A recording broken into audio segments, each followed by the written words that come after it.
Hi guys, Jay here. We're back in Subnautica and I'm going to show you something pretty cool in this short video. It is a giant mushroom cave that's the entrance to it is located pretty close to where you start off in the game. It's kind of weird. My escape pod has drifted away from where I started off, so that's not in the same place anymore, but yeah, as you can see, I'm heading kind of northeast. I guess that's kind of towards the Aurora from your starting point. And it's not far at all, it's very, very close, but it can be easily overlooked. Anyway, I'm going to pop into the sea moth here. Things are easier to see from the sea moth. It's very hard to see stuff out of the Cyclops. But here we go. I put a beacon down there when I first found it. Beacons are very handy. I have them dotted all over the place now so that I can find my way around pretty easily. That's my base back there. And there's the entrance to the cave. Right at the base of that cliff.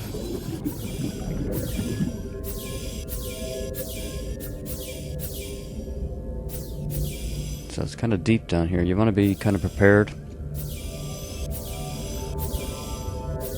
And the beacon is important for finding your way back out again. So as soon as you find a cave like that, it's a good idea to make a beacon using a bit of copper wire and a piece of titanium. You see, someone had a base down here before. There's nothing to be gotten from that base. I had to look around before, but it can't be interacted with. Those fish there as well, they're the oculus. They're kind of like peepers. They're almost as nutritious as peepers, but they're easier to catch. You find tons of them down here. And these are the big mushrooms. Now there can be creatures living inside those mushrooms, so it's a good idea to stay in the sea moths, like snakes with big fangs that lep out of them. I'll try and show you one of those in another video. I didn't find one this time. I don't know where they're gone. But yeah, basically it's a big cave, and there's another entrance to it. See where I've wreck 1 there? That's the wreck that's up near the giant mushroom tree. So that would be in, I suppose, the southwest? Yeah, southwest of the map. The opposite direction, we'll say, from the Aurora.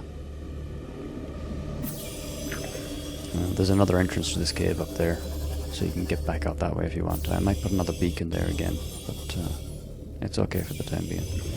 I'm actually thinking about building a base down here, but I'll have to wait until I can get the thermal plant blueprints.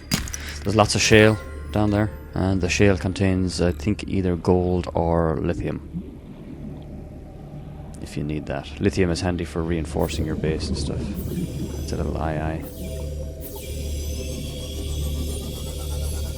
But other than that, there's not a whole lot down here. It's just a really cool place. There is thermal vents that we'll find somewhere around here now in a minute.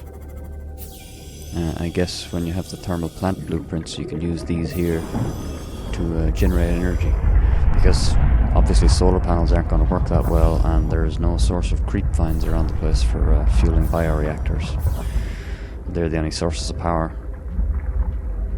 There isn't much copper or mushrooms, acid mushrooms for making batteries either, so I'm going to have to wait a while until I can get the thermal plant blueprints and get an alternative power source going.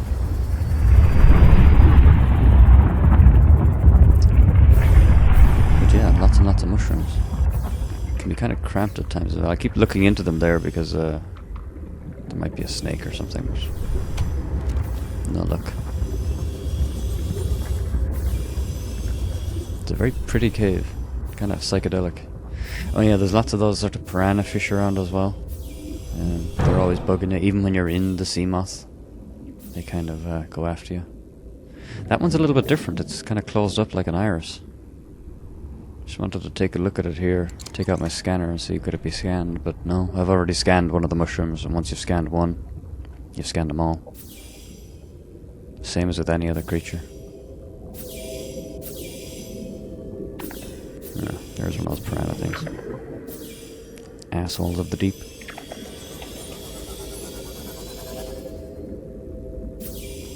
But yeah, this is the cave. It's quite big. It's easy to get turned around in it as well, so I'd really recommend having a beacon with you.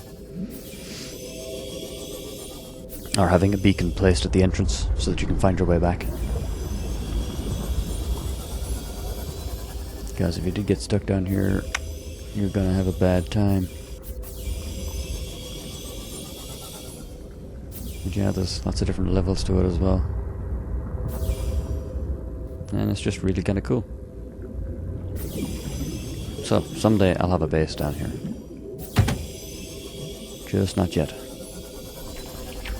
Although I'm not sure, there's another one. You see giant cave that's flashing over there. That's another one that's very similar to this as well. It's not connected, at least not as far as I've been able to tell. But it's a bit further away. I mean, this one is very close to my base, so I might not make it here.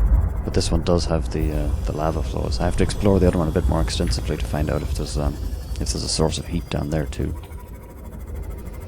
And then we'll know. But here I'm just heading back to the entrance now.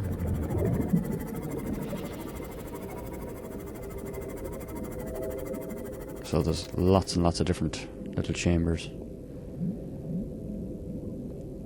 I keep thinking there's going to be a bit more in it that's connected.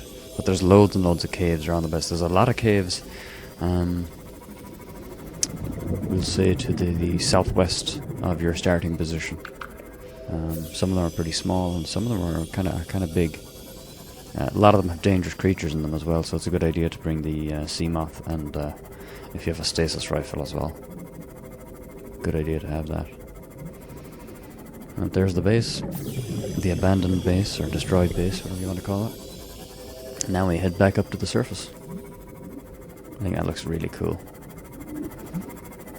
It's kind of tight though, and I'm taking my time here because I don't want to bang my ship up too much.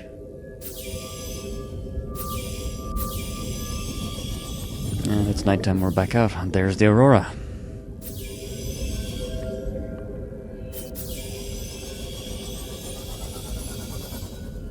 So you see the entrance to it is sort of between the base and the aurora.